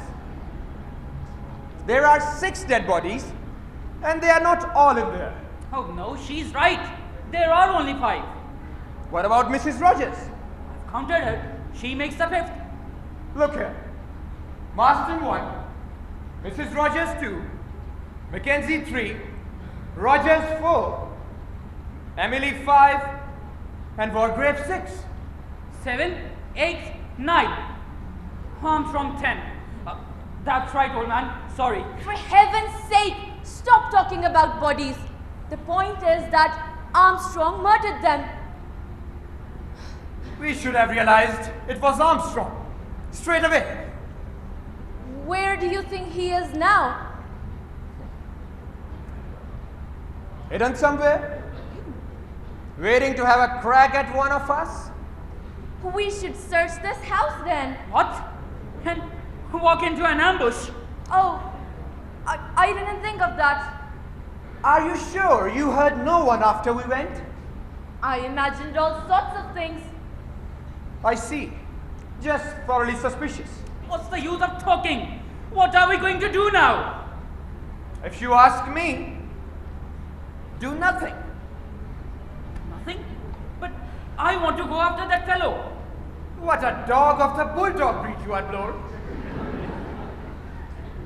By the way, between friends and without any prejudice, you did go in for that little spot of perjury, didn't you?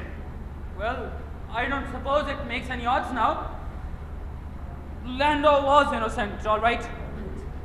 So you think we are all in the same boat? Well, I couldn't admit it in front of Sir Lawrence Wargrave, could I? No, hardly. Look here, Captain Lombard. I've suggested myself that I want to go after that fellow. If I'm willing to do that, will you lend me your revolver? No, I won't.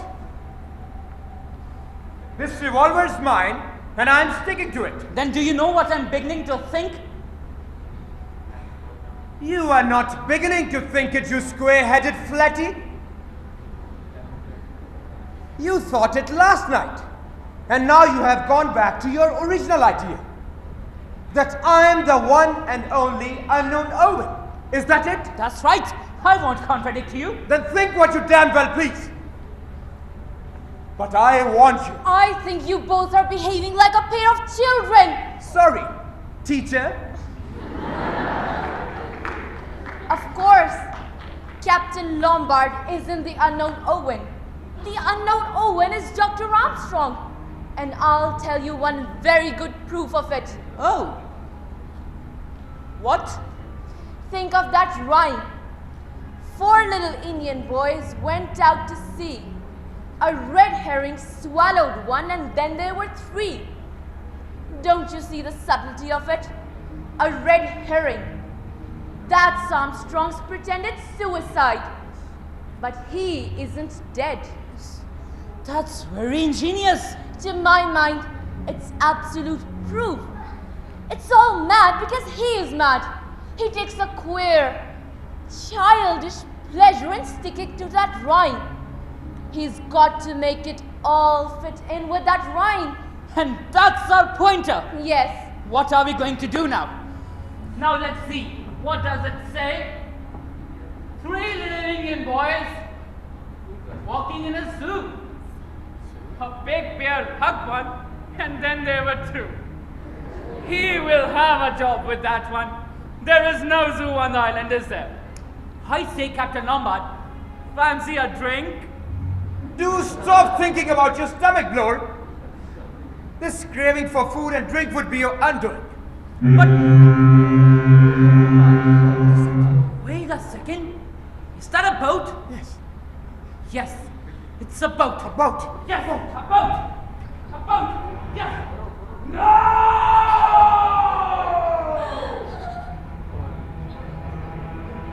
Philip! Philip! Where's Blore?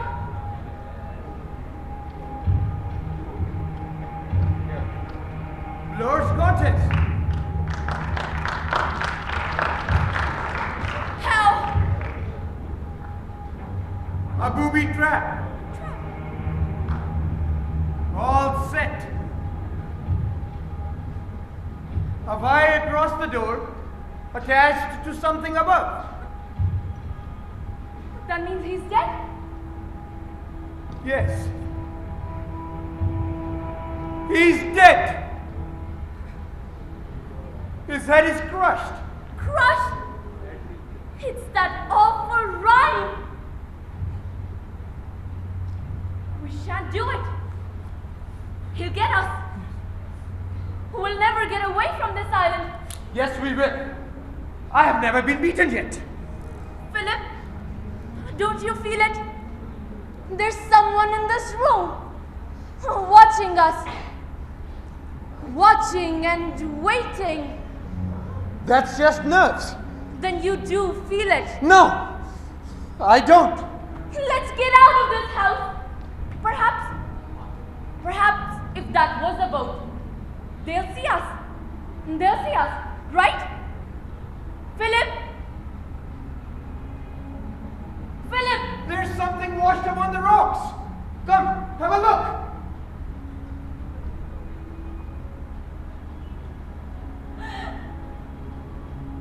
It looks like a body.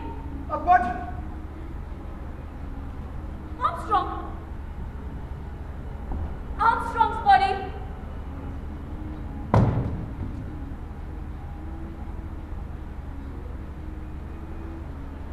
Yes. It is Armstrong. Drowned. His body is washed up on high water mark. But that means there's no one on the island. No one. No one. Except the 2 of us. Yes, Miss Vera Claythorne. Now we know where we are.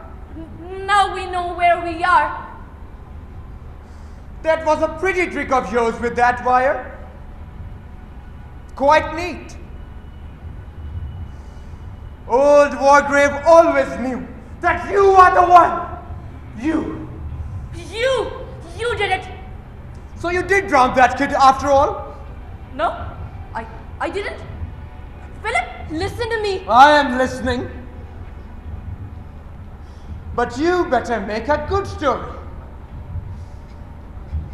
It isn't a story. It was someone else. Who? Peter's uncle. He said he loved me, but he was too poor to marry me. He killed that helpless little boy to get his property. Killed him. Same old tale of the wicked uncle. Excellent, Vera. Excellent. Why can't you believe the truth when you hear it? Huh? Okay, tell me. Who set the trap for Bloor? I didn't. And Armstrong's dead. I am no saint, Vera. But there's one thing I won't stand for. And that's murder. You won't stand for murder. What about those natives you left to die in Africa? That's what's so damn funny. I didn't. What are you saying? For once. Just for once in my life, I played the hero. I risked my life to save the lives of my men.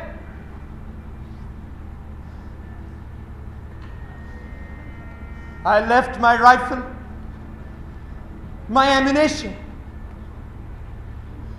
and all the food I had. But unfortunately, there was no time to save them. And the rumors went around that I deliberately killed my men.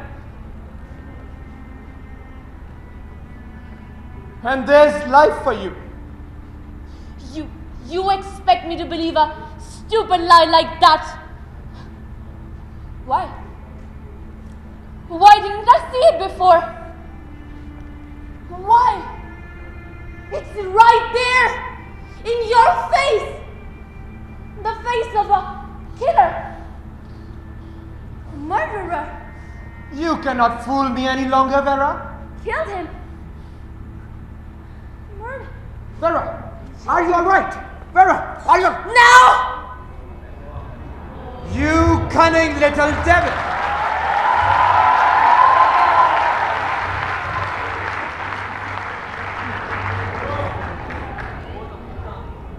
I should have expected.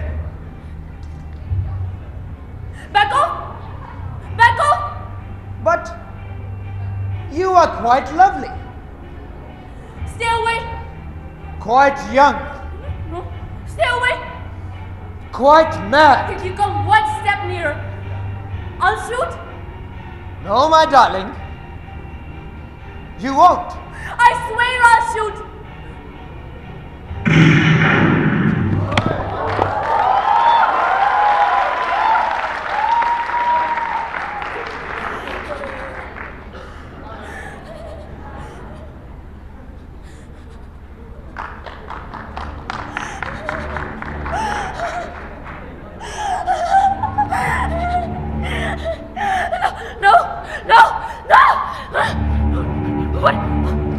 What have I done?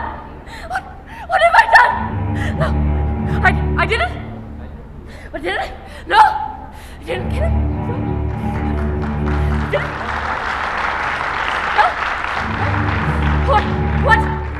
What have I done?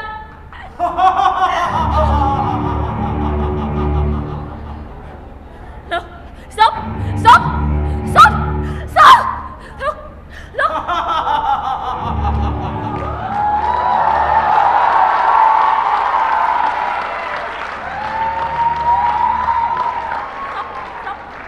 No.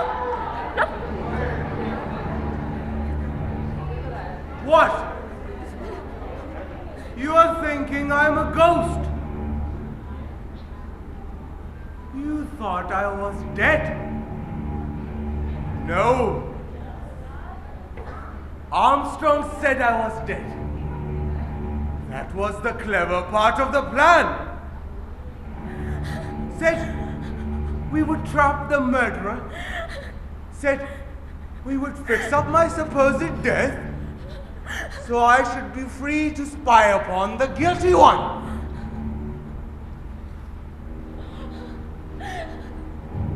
You know, he thought it an excellent plan.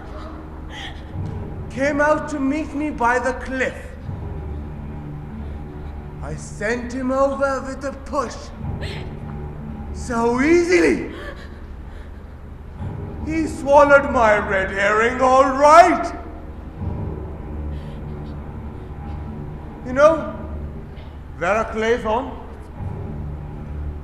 all my life, I wanted to take life. Yes, to take life. I wanted to do it with my own hands. No! No! No! No!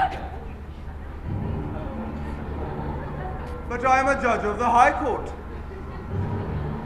I have a sense of justice. You were all guilty. All of you. But the law couldn't touch you. So I had to take the law into my own hands. My own hands! No, please! Silence in the court! Anthony Marston first. Then Mrs. Rogers. Barbiton in the brandy. Mackenzie stabbed. Got Rogers with an axe while he was chopping wood. Took Emily Brent's coffee so she couldn't feel the hypodermic. Booby trap for Bloor. I always knew it would be easy to take his life. Bloor was a fool.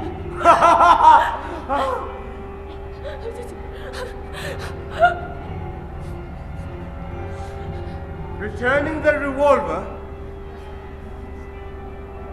was a clever touch. Made the end interesting. No, please, please, please, please. I knew you two would suspect each other in the end. But the question was, who would win out? I banked on you, my dear. The female of the species. Vera Elizabeth Claythorne. I sentence you to death. But I'm not guilty. I'm not guilty. I'm not guilty. I'm not guilty. No. They all say that. Must plead not guilty, Your Honor. But I didn't do it. It was an accident. I didn't. It was an accident. So you didn't drown that boy after all? No. Ah. But it doesn't matter now, dear, does it? You know, I can't spoil my rhyme. My lovely rhyme. 10 little Indians. You are the last one. Please. It was an accident. An accident. One little Indian boy left all alone. It was an accident. I'm not guilty. I'm not guilty. Little Indian boy left all alone. He went and hanged himself.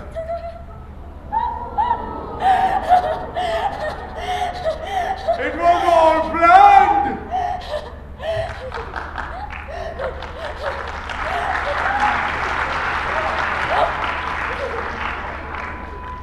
I must have my hanging. I'm not not guilty. I'm not guilty. No. I must have my hanging. I'm innocent. I'm innocent. Innocent. I didn't do Let's it. go. I didn't. I must have my hanging. No, please. Let's go. I'm not guilty. I must have my hanging. I'm not guilty. Please. Come here. I must have my hanging. My hanging. My hanging.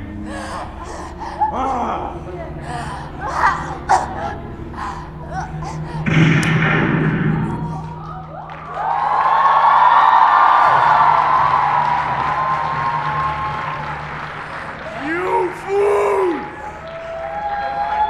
You spoiled my rhyme!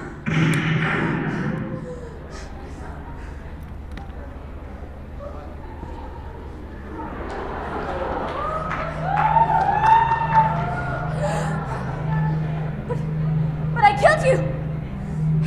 I killed you. No. I killed you. No. Thank God. Women can't shoot straight.